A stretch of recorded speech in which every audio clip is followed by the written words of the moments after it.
Era il 1860 e dietro l'organo della cattedrale di Dresda, sepolto sotto montagne di libri e spartiti, venne ritrovato un vecchio mobiletto impolverato, sigillato, che nessuno apriva più da un secolo. Era stracolmo di spartiti musicali. Gli uomini della biblioteca di Dresda arrivarono per valutare le carte e rimasero a bocca aperta. In fondo si trattava solo di qualche spartito, eppure quella musica aveva qualcosa di affascinante. Erano antichi manoscritti di un compositore italiano del Settecento mai sentito, di cui non si conosceva nient'altro e che per giunta non era mai stato a Dresda. Antonio Vivaldi.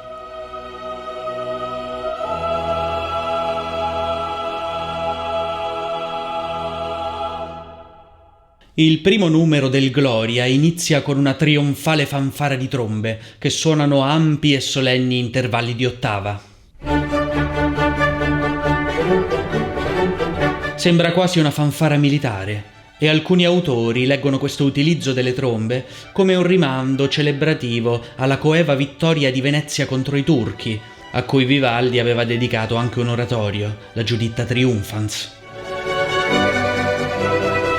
Ma la tromba è anche lo strumento degli angeli. Il coro annuncia con solennità la gloria dei cieli.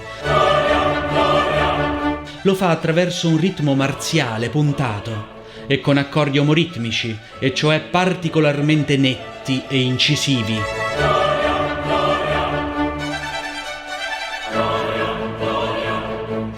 Poi voci e strumenti iniziano una lenta progressione, un meccanismo tipico della musica barocca, in cui lo stesso modulo musicale viene ripetuto a diverse altezze, e questo dà un senso di grande dinamismo. La progressione procede verso la gloria dei cieli.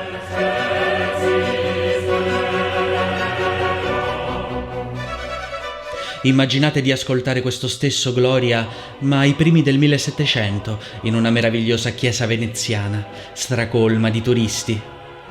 Nella penombra si leva un canto misterioso. Sono delle giovani fanciulle a cantare, nascoste dietro spesse grate di legno. Sono le famose orfane musiciste dell'Ospedale della Pietà, molto conosciute a Venezia per la loro grande bravura. Il loro maestro di musica è un certo Antonio Vivaldi. Ascoltate quanto è interessante l'armonia sulle parole Excelsis Deo. Sono accordi instabili che sfociano in altri accordi instabili, accumulando tensione e spingono l'orecchio a desiderare una risoluzione che viene ritardata. Così Vivaldi rappresenta l'anelito verso il divino e la distanza tra uomo e Dio.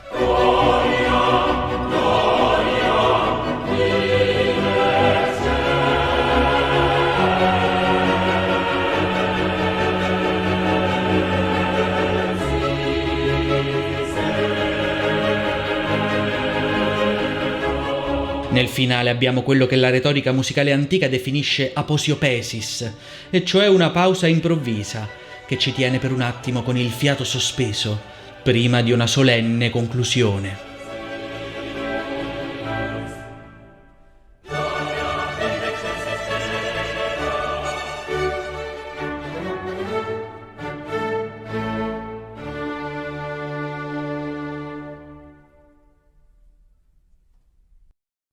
Era il 1716, quando il principe elettore di Sassonia, Federico Augusto, venne a Venezia per godere del carnevale e ascoltare un'opera lirica o due. Con lui c'erano i suoi musicisti di corte, tra cui Georg Pisendel, primo violino della Cappella Musicale di Dresda.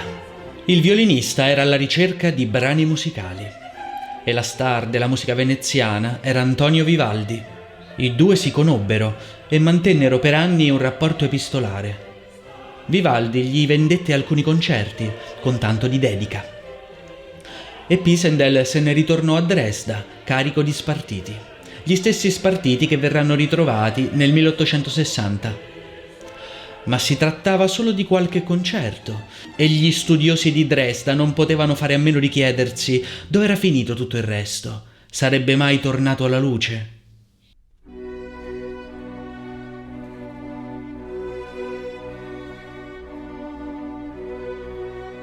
Dalla gloria del cielo torniamo sulla terra, attraverso questi arpeggi discendenti dei violini. Spesso nei Gloria barocchi la sezione numero 2, Et in terra pax, è resa con sonorità lievi e serene, che descrivono appunto la pace in terra.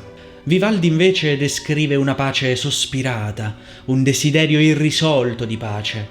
Le note lunghe e tenute sulla parola terra dipingono l'idea della solidità dell'orizzonte sconfinato.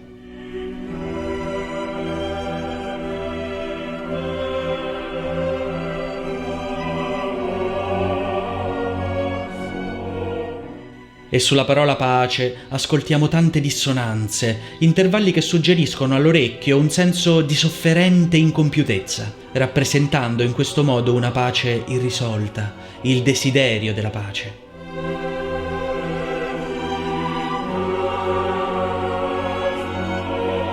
Il tenore comincia una lunga scala cromatica, subito ripresa dalle altre voci. Una scala dissonante formata da note vicinissime tra loro, che faticosamente procedono verso l'alto, di semitono in semitono, ed esprimono lo sforzo, il desiderio, la volontà di elevazione.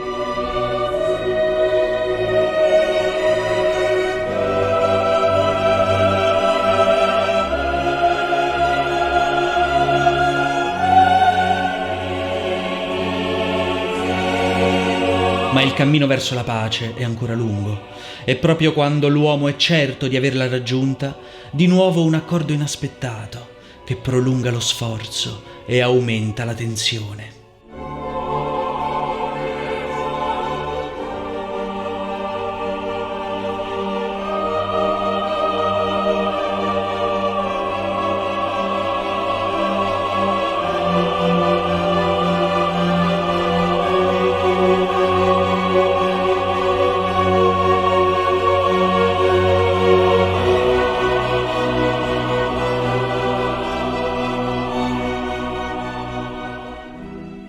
La facciata cade a pezzi. Siamo nel 1926 e in un piccolo collegio di salesiani, il San Carlo, nel Monferrato, si decise che era giunto il momento di fare qualche ristrutturazione, ma mancavano i soldi. E allora il direttore, Monsignor Federico Emanuel, cominciò ad arrovellarsi. Pensa che ti ripensa, una sera ebbe l'illuminazione. Ma certo, Marcello Durazzo!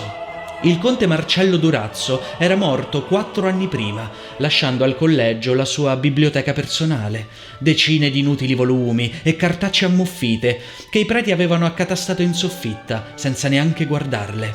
Magari valgono qualcosa, pensò il monsignore sfregandosi le mani. Occorre muoversi. Chiamerò qualcuno della biblioteca di Torino. Occorre far valutare queste carte.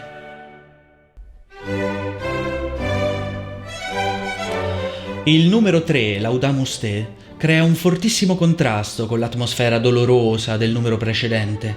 Si cambia tempo, tonalità, atmosfera. Questi contrasti improvvisi sono tipici dell'estetica barocca. L'andamento è gioioso, il violino suona in controtempo rispetto agli altri e questo rende la sua linea giocosa, vivace, imprevedibile.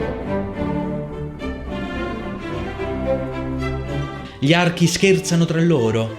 Quando uno resta fermo, l'altro si muove. Sembra di vedere 2 bambini intenti a giocare e a rincorrersi.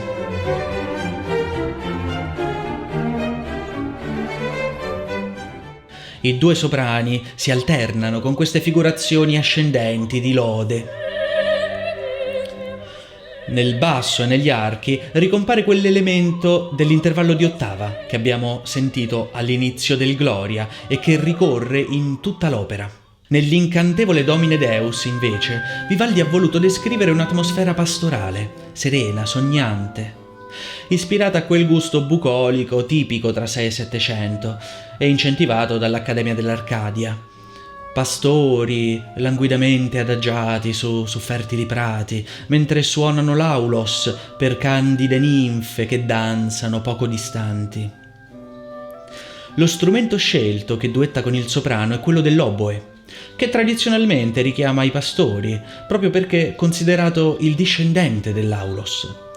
ma ricorda anche strumenti tipicamente pastorali come le ciaramelle degli zampognari, che condividono con l'oboe diverse caratteristiche costruttive.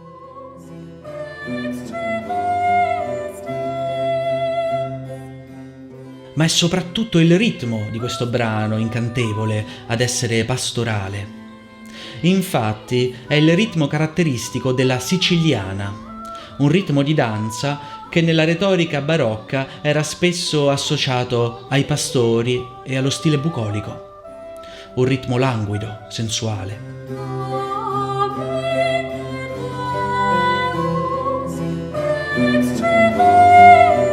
Luigi Torri, della Biblioteca di Torino, era molto bravo a valutare i libri, ma non se la cavava altrettanto bene con gli spartiti. Così aveva chiesto aiuto a Giovanni Gentili, un musicista. I due erano davanti ai manoscritti del Monferrato e non credevano ai loro occhi. La valutazione era subito passata in secondo piano. Quello che avevano davanti era il più grande ritrovamento della storia della musica, circa il 90% di ciò che c'è giunto dell'attività compositiva di Vivaldi. Il conte Durazzo e suo fratello li avevano ereditati dal nonno Giacomo Durazzo, al quale erano arrivati attraverso un senatore veneziano, Jacopo Soranzo, che probabilmente li aveva acquistati direttamente dai familiari di Vivaldi, 2 secoli prima. Dopo la fine della guerra, la notizia del ritrovamento si diffuse in tutto il mondo. Un compositore di cui nessuno sapeva nulla divenne improvvisamente popolarissimo. Nel 1947 Louis Kaufmann presenterà al mondo Le 4 stagioni al Carnegie Hall e nel 1957 la versione originale del Gloria venne eseguita a Brooklyn durante un festival di musica barocca. Antonio Vivaldi era finalmente rinato e coronato di gloria.